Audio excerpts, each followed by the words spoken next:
찬송가 331장 부르시면서 기도회 시작하겠습니다.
오늘 본문 말씀은 역대상 6장 49절에서 60절 말씀이 되겠습니다. 아론과 그의 자손들은 번제단과 향단 위에 분향하며 제사를 드리며 지성소의 모든 일을 하여 하나님의 종 모세의 모든 명령대로 이스라엘을 위하여 속죄하니 아론의 자손들은 이러하니라. 그의 아들은 엘라사리요, 그의 아들은 비나스요, 그의 아들은 아비수아요, 그의 아들은 북기요, 그의 아들은 우시요, 그의 아들은 스라히야요, 그의 아들은 머라요시요, 그의 아들은 아마레아요, 그의 아들은 아이두비요, 그의 아들은 사독이요, 그의 아들은 아히마스이더라. 그들의 거주하는 곳은 사방 지게 안에 있으니 그들의 마을은 아래와 같으니라. 아론의 자손 곧 그앗 종족이 먼저 제비 뽑았으므로 그들에게 유다 땅의 헤브론과 그 사방 초원을 주었고, 그러나 그 성의 밭과 마을은 여분네의 아들 갈렙에게 주었으며 아론 자손에게 도피성을 주었으니 헤브론과 림나와 그 초원과 야딜과 에스드모아와 그 초원과 윌렌과 그 초원과 드빌과 그 초원과 아산과 그 초원과 베세메스와 그 초원이며 또 베냐민 지파 중에서는 게바와 그 초원과 알레멧과 그 초원과 아나돗과 그 초원을 주었으니 그들의 종족이 얻은 성이 모두 13이었더라.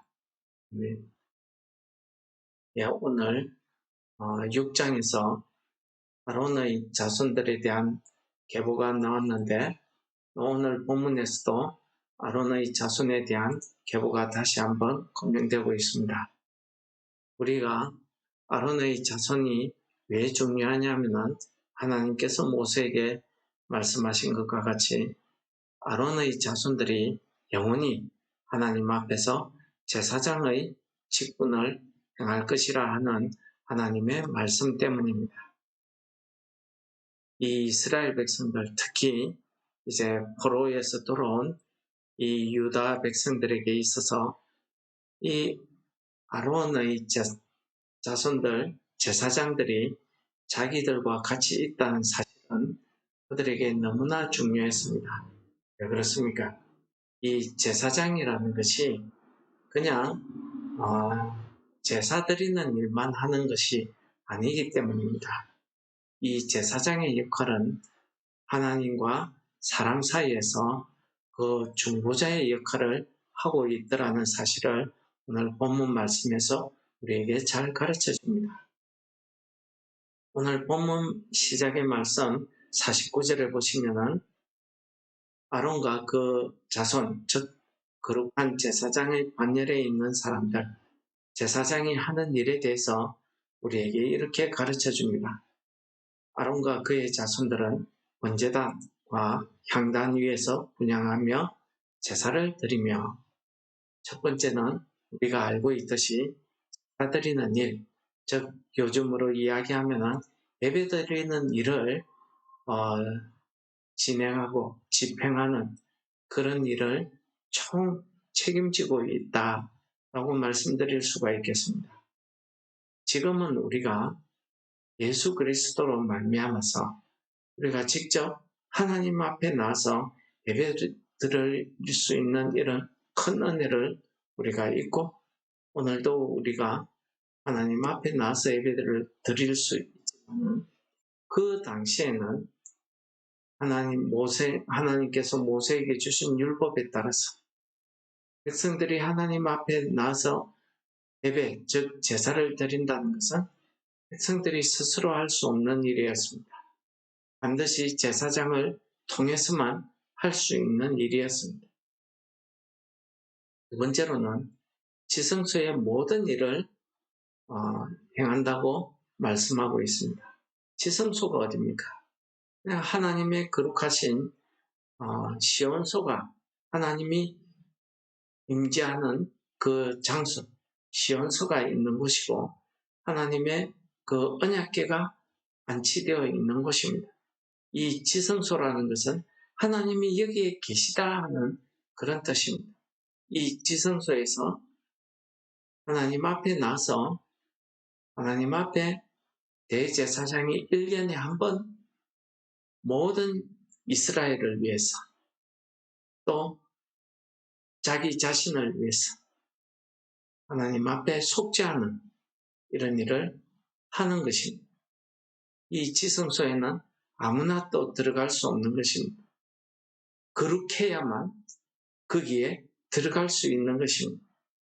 거룩하지 않은 자는 거기에 들어갈 수가 없는 것입니다. 그 다음에 가장 중요한 것은 속죄의 일을 하는 것입니다. 이 속죄의 일을 한다는 것은 죄를 범한 이스라엘 백성이 자기의 죄를 하나님 앞에 사함받기 위해서 짐승을 데리고 옵니다. 그러면은 제사장은 이 백성의 죄를 그 짐승에게 위임하게 됩니다. 안수하게 되죠. 그래서 이 짐승이 그 백성의 죄를 짊어지고 대신 죽게 됩니다. 피를 흘려서 죽는 거죠. 그렇게 해서 이 백성의 죄를 사하는 일을 누가 하느냐? 이 제사장이 그 일을 하고 있더라는 것입니다. 그래서 하나님과 사람 사이에 중보의 역할을 하고 있더라는 것이, 사람의 기도, 사람의 그 회개, 속죄를 받아서 하나님께 그 일을 보고하는 것이, 드리는 겁니다. 바로 이 같은 일을 이 제사장이 하는 것입니다. 무엇보다도 제사장은 일반 백성들과 다르게 하나님의 거룩하신 하나님의 일을 감당하고 있기 때문에 그들은 하나님 앞에 하나님 거룩함을 입어서 하나님 이스라엘 백성들에게, 하나님의 백성들에게 하나님을 섬기는 사람이 어떠해야 됨을 본으로 보이는 이런 역할을 했던 것입니다. 여러분, 포로기 안에서 들어온 이 백성들에게 그들과 같이 제사장이, 특히 아론의 반열에 속한 그 제사장, 오늘 족보를 읽으면서 이 사람이 정말 하나님이 정하신 아론의 반열에 속한 제사장이구나, 이렇게 깨닫고 왔을 때에 이 포로기 안에 들어온 이 유다인들이 얼마나 그들이 이제는 하나님과의 관계가 회복될 수 있구나, 하나님께 나아가서 예배드릴 수 있구나, 그렇게 깨달았겠습니다. 또한 제사장들 역시도 자기 조상이 내가 아론의 거룩한 후손으로서 거룩한 제사장의 반열에 서 있는 사람이구나 하는 것을 깨달았을 때에 그들의 삶이, 그들의 말이나 행동이 사뭇 달랐을 것입니다. 오늘 이 말씀을 통해서 이 말씀을 읽는 우리들에게 베드로전서 2장 9절에서는 우리에게 이렇게 이야기합니다. 너희는 택하신 족속이요 왕같은 제사장들이고 거룩한 나라요 그의 소유된 백성이라고 합니다. 우리를 향해서 왕같은 제사장이라고 그렇게 표현하고 있는 것입니다. 하나님 나라의 왕같은 제사장입니다. 그러므로 이 신약 시대를 살아가는 우리에게 하나님의 말씀은 우리로 하여금 제사장으로서의 그 역할을 요구하고 있는 것입니다. 제사장이 된다는 첫 번째는 거룩함을 유지해야 되는 것입니다. 그런데 우리 힘으로 우리가 거룩해질 수 있습니까? 전혀 그렇지 않습니다. 성령님이 내 속에 내주해서 그 내주하신 성령님의 능력이 있어야 우리가 거룩해질 수 있다는 것입니다. 거룩한 삶을 감당할 수 있다는 것입니다. 그래서 오늘 하루도 우리가 하나님 앞에 내가 어떤 존재임을 깨닫는 그런 은혜가 있으시기를 축원합니다. 오늘 주신 말씀처럼 우리가 하나님 앞에서 택하신 족속이고 왕같은 제사장들이라는 사실을 우리가 깨달았어. 우리로 하여금 왜 왕같은 제사장이라고 불렀는지 그 이유를 베드로전서 2장 9절에서 후반부에 이렇게 이야기합니다. 이는 너희를 어두운 데서 불러내어 그의 기이한 빛에 들어가게 하신 이의 아름다운 덕을 선포하게 하려 하십니다. 그렇습니다. 오늘 우리를 왕같은 제사장이라고 이렇게 부르신 그 이유는 우리를 그 죄에서 불러내어서 하나님의 그 선한 그 기이한 빛에 들어가게 하신 그 예수 그리스도의 아름다운 덕을, 하나님의 덕을 나타내게 하는 것입니다.